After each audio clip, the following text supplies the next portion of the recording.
Hello friends, माझ्या चॅनलवर तुमचं सगळ्यांचं स्वागत आहे। आज आम्ही आलो आहे अर्नाळा बीचवर। माझ्याबरोबर आहे माझा पार्टनर जय। तर मी तुम्हाला हा व्हिडिओमध्ये दाखवणार आहे आता अर्नाळा बीच। अर्नाळा बीचला जाण्यासाठी आम्ही आता विरार ईस्टवरून विरार वेस्टला चाललो आहे आणि विरार साईडचं जे तिकीट काउंटर आहे तिथून आम्ही आता बाहेर पडलो आहे आणि इथे रिक्षा स्टँड आहे। तिथून आपण राईट साईडला आल्यावर आपल्याला इथे एक साईबाबांचं सुंदर असं मंदिर दिसेल आणि तिथून पुढे गेल्यावर इथे एक कोरियन बाजार शॉप आहे। तिथून आपल्याला परत राईट घ्यायचं आहे। तिथून थोडंसं पुढे गेलं की आपल्याला इथे बस स्टॉप भेटेल, वसई विरार शहर महानगरपालिका परिवहन सेवा। इथून आपल्याला अर्नाळ्याला जाण्यासाठी बस भेटेल। इथे आपल्याला टायमिंग दिलेले आहेत। अर्नाळ्याला खूप साऱ्या बस इथून जातात, इथे आपण टायमिंग बघू शकतोय आणि एक बस इथे आलेली आहे। अर्नाळ्याला जाणारी बस आहे ही। तर आम्ही आता बसमध्ये चढलो आहे आणि बस खालीच आहे। आम्ही मस्त विंडो सीटला बसून आता निघालो आहे। बस सुटली आहे इथून। बसचं तिकीट आहे पर पर्सन 16 रुपये आणि लेडीजला हाफ तिकीट आहे, त्याच्यामुळे आमचे 25 रुपये झालेले आहेत। आणि आम्ही आता इथे अर्नाळा ग्रामपंचायतला पोचलो आहे। इथून थोडंसं पुढे गेल्यावर आपण अर्नाळा बस स्टँडला पोचू। इथे चर्च पण आहे, एक संत पीटर चर्च। आणि तिथून थोडंसं पुढे गेल्यावर आम्ही आता इथे पोचलो आहे अर्नाळा आगारमध्ये। बसमधून आम्ही उतरलो आहे आणि इथे अर्नाळा आगारापासून थोडंसं पुढे गेल्यावर इथे अर्नाळा आय लव अर्नाळा। इथून थोडंसं पुढे गेल्यावर आपल्याला राईट टर्न घ्यायचा आहे। इथे आपल्याला वाटेमध्ये खूप सारी सुकी मच्छी दिसते। इथे सुकायला टाकलेली आहे मच्छी, जी बाजारामध्ये विकायला येते। इथे सगळीकडे आपल्याला दिसते। इथे कोळीदादा राहतात, त्याच्यामुळे ते मच्छी समुद्रातून पकडून आणतात आणि इथे सुकवतात आणि मग बाजारामध्ये विकायला आणतात।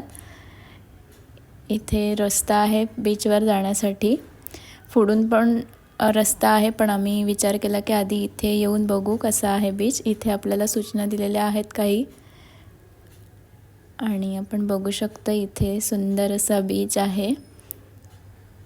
इथे एक लाईट हाऊस पण दिसतोय। हा समुद्रकिनारा काळ्या वाळूचा आहे। इथे काळी वाळू दिसते आपल्याला।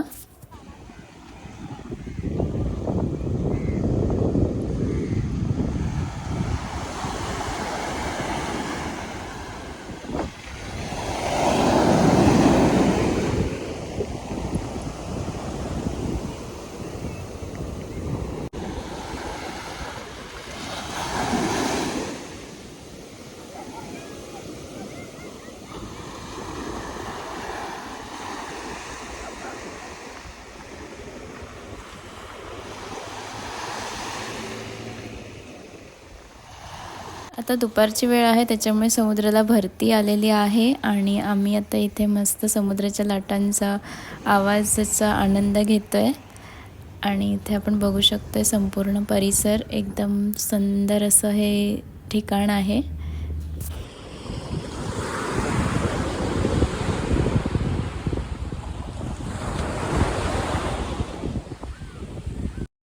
दुपारची वेळ आहे आणि खूप ऊन आहे, त्याच्यामुळे इथे सगळे डॉगी पण ओल्या वाळूवर निवांत झोपलेत।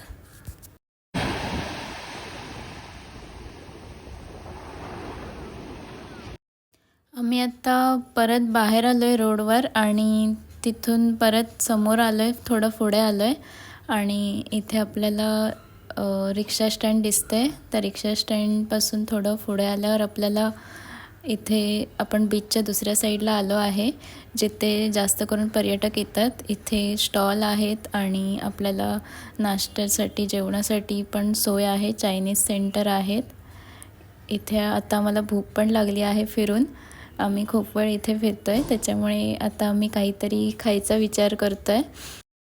आम्ही ते असलेल्या वेलंकणी चायनीज सेंटरमध्ये आलो आहे। इथे तुम्ही बघू शकताय सिटिंग अरेंजमेंट वगैरे कशी आहे। प्रॉपर हॉटेलसारखी नाही आहे, पण आपण इथे आरामात बसून खाऊ शकतो। हे ह्यांचं मेनू कार्ड आहे आणि आम्ही जेवण केलेलं नाही आहे, त्याच्यामुळे आम्ही आत्ता व्हेज ट्रिपल राईस मागवला आहे आणि तुम्ही बघू शकता इथे व्हेज ट्रिपल राईस प्रॉपर आम्हाला भेटलेला आहे, फ्राईड राईस, सूप आणि शेजवान चटणी. आणि टेस्ट पण ठीकठाक आहे, पोटभर आम्ही खाल्लेला आहे इथे. आणि इथे आम्ही आता परत फिरायला चाललो आहे बीचवर. इथे बघू शकता आपण खूप सारी नारळाची झाडं आहेत, एकदम सुंदर असं हे दृश्य आहे. इथे आपण मनसोक्त फिरू शकतो, खूप सारे फोटोज पण काढू शकतो. अतिशय सुंदर असं हे ठिकाण आहे. इथे स्नॅक्स पण आहे, आईस्क्रीम पण आहे, त्याचा पण आपण आनंद घेऊ शकतो. आणि इथे लहान मुलांना खेळण्यासाठी पण खूप साऱ्या ॲक्टिव्हिटीज आहेत. इथे पाळणा आहे, गाडी आहे, हेलिकॉप्टर वगैरे आहे. आणि इथे लहान मुलांना जंप करण्यासाठी पण आहे, जे मस्त, ॲक्च्युली मला माहीत नाही त्याला काय बोलतात, बट खूप साऱ्या ॲक्टिव्हिटीज आहेत इथे. प्लस इथे उंट पण आहे, ज्याच्यावर आपण बसून समुद्रकिनाऱ्यावर फिरू शकतो. घोडागाडी पण आहे, घोडा पण आहे. तर आपण ह्या सगळ्या ॲक्टिव्हिटीज इथं करू शकतो. आपण उंचावर इथे उभं राहून समुद्राचा आनंद घेऊ शकतो.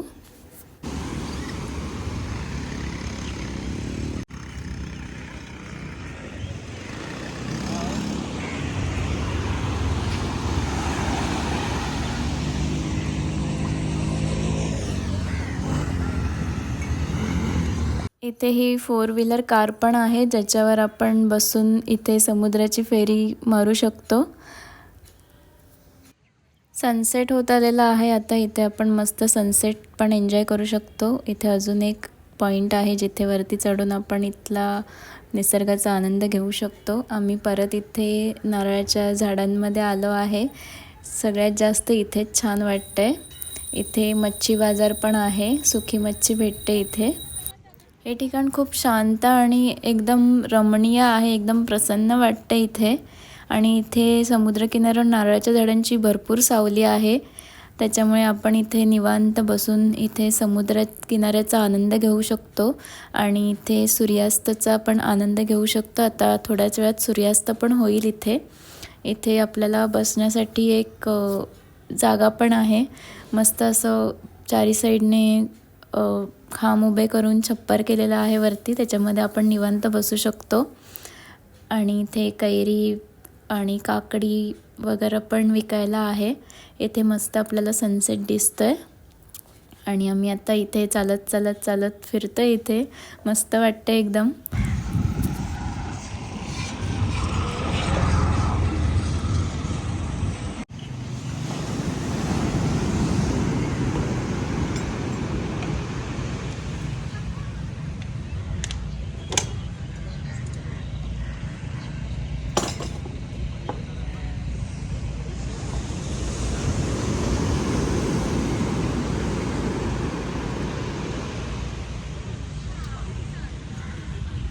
आम्हाला इथे एक गोळावाला दिसला आहे आणि गोळावाल्याला बघून मला गोळा खायची इच्छा झाली आहे, त्याच्यामुळे आम्ही आता इथे बर्फाचा गोळा घ्यायला थांबलो आहे.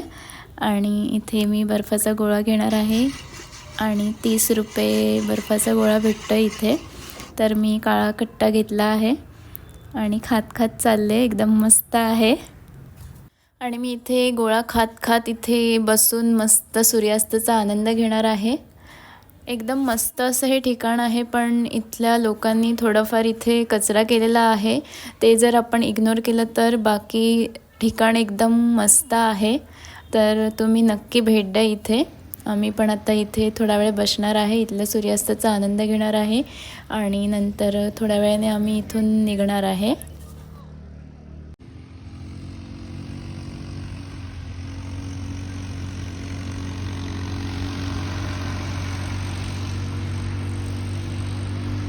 चलो बस नहीं मिलेगा मुझे.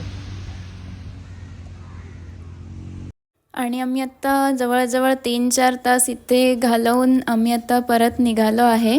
आणि मगाशी जे आम्हाला येताना इथे सुकी मच्छी टाकलेली दिसत होती सुकायला, ती आता संध्याकाळ झाली आहे, तर लोक इथे जमा करत आहेत. मला वाटतं हे आता टोपलीमध्ये भरून ठेवतील आणि उद्या परत उन्हामध्ये सुकायला टाकतील. आपण बघू शकतो इथे सगळीकडेच लोक संध्याकाळच्या वेळी हे काम करत आहेत. तर आम्ही आता चाललो आहे घरी.